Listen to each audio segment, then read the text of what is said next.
those were the three things that materially actually moved the needle, right?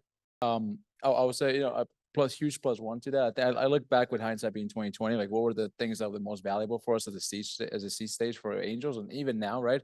Really boils down to three things, right? Number one, can you help us with access to capital? Number two, can you help us with access to talent?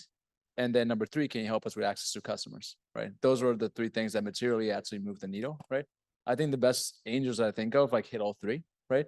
As far as like access to capital, like you may be in a small check, but if you have a network and you can validate for that startup to then go and follow and do raise more capital, that's a huge value add.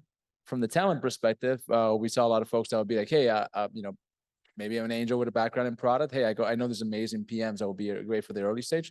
Those kind of introductions, super invaluable. And for the last one's pretty obvious, right? Like, I mean, at the early days, you may be more on the product design, initial customers, initial traction, right? Anything that you can help accelerate there, I think that usually moves the needle more than frankly, sometimes like a 50K, 100K check, right?